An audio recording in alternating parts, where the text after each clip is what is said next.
Добрый день, меня зовут Юля Сайфан, я художник. Сегодня я хочу показать вам мою серию о маяке и хранителе маяка. Здесь маяк ближе, светит в темноте. Маяк снаружи, со стороны двери,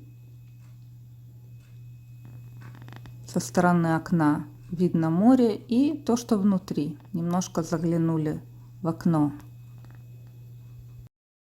А сейчас подробно посмотрим.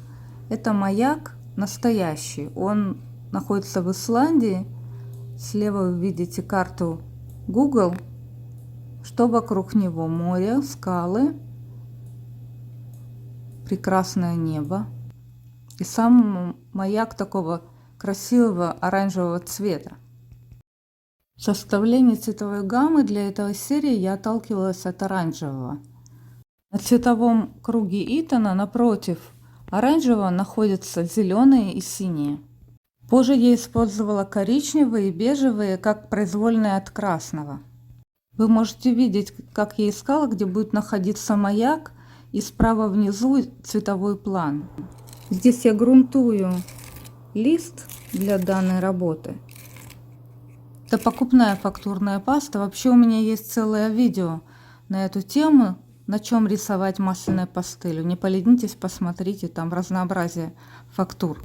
Я хотела создать контраст фактур, поэтому в готовую акриловую грунтовку добавила, не поверите что, тальк для попы младенца.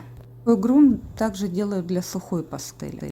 Водорастворимая восковая пастель, ее водой немножечко вспенила, она растворилась, и сверху уже масляной пастелью работала.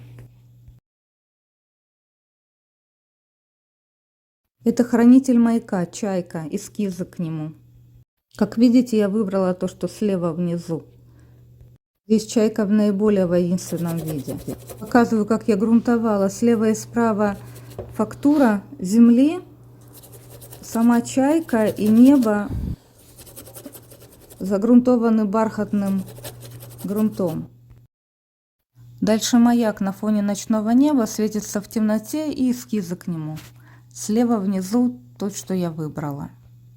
У меня возникло желание сделать ярче игру света маяка, и я нагревала мелки свечой.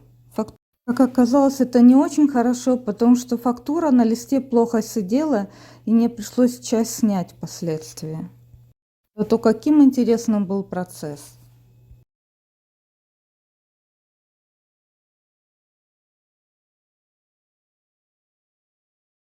Следующие две работы можно смотреть вместе, потому что они сделаны по одному эскизу.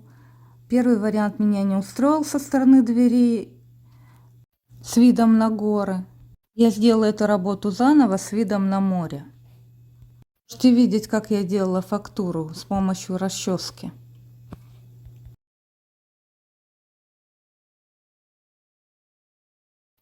И фактуру земли я делала с помощью лохматой щетинистой кисти.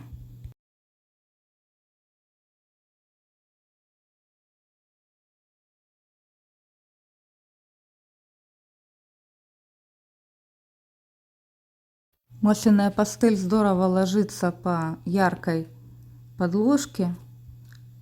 Просвечивается яркий красный. Это я очень люблю.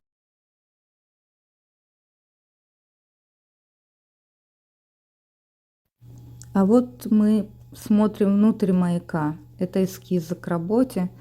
Левый снизу я выбрала.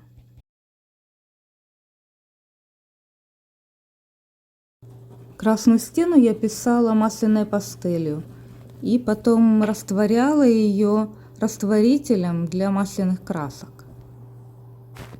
Внутри окна прописывала водорастворимой восковой пастелью.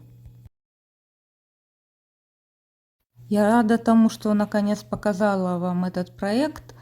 Он не новый, ему примерно 2 года. Буду очень-очень рада вашей поддержке. Напишите о своих впечатлениях под видео. Поставьте лайк, не забудьте подписываться. Всего доброго, до свидания.